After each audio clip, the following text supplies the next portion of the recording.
Hello guys! Welcome back to my channel. This is me, Princess Pong. Nakalabas-labas din tayo ng malayo-layo sa ating bahay. Lagi na tayo nasa bahay nagbablog. So, first time ko mag-travel from Arnhem to Winschoten. So, dito nakatira yung aking friend na si Pearl. So, don't forget to subscribe also sa kanyang YouTube channel. Of course, she's also a vlogger. So, I will put her link in the description down below para mapuntahan nyo rin naman yung kanyang magandang bahay. Siyempre, 3 hours yung biyahe from Arnhem to Winschoten. So, napakahaba. Kakaalis lang ng train. So, para lang siyang doon sa mga small train na ganyan lang yung platform niya. So, nakikita nyo dito sa kabila na railways yung kanilang mga bike. Kung saan pwede i-park yung bike mo.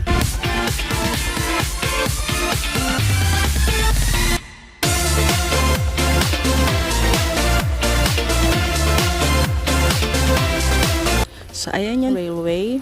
So, andito tayo sa number 1, pagbababa ka. Number 2, yung pabalik naman sa Arnhem. So, 3 sakay siya ba? Tama. Magbubus muna ako papuntang Arnhem Central Station. Pagsakay sa Central, Arnhem to Zwolle. And then, Zwolle to Groningen to Winschoten. So, yun nga lang, mahaba yung biyahe kasi nga, malayo kasi yung lugar ni na Pearl sa amin, nasa north sila, nasa east naman kami. Pero masaya kasi na-miss ko yung ganito na mag-public transportation. Okay naman na ngayon bumiyahe at maganda ang weather, so why not, diba? Samahan niyo ako sa aking journey.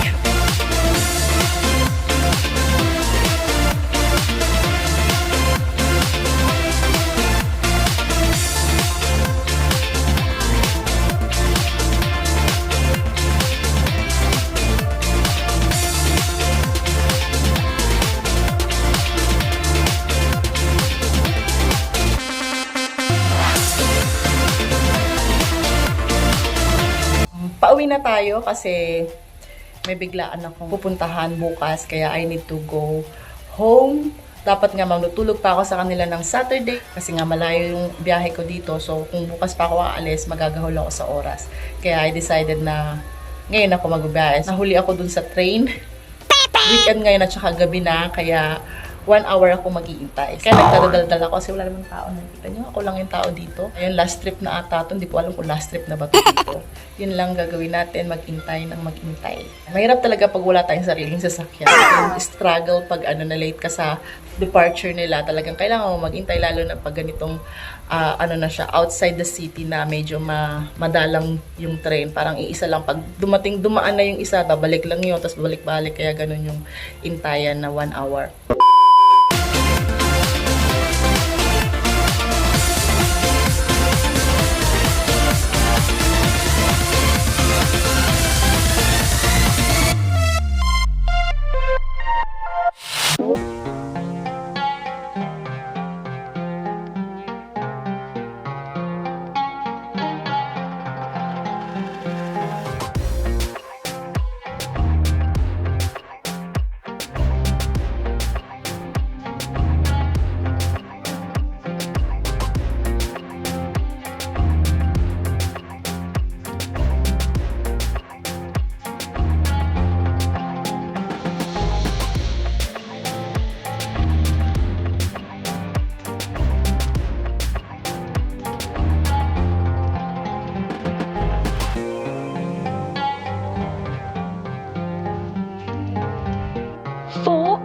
Later.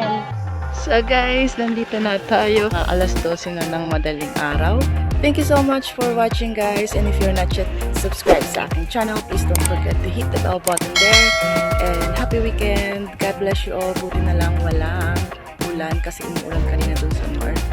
Kasi nga meron ngayong thunderstorm. So siguro mag-uus na lahat. Kaya dry ngayon. So maraming salamat and see you again in my next one. Bye!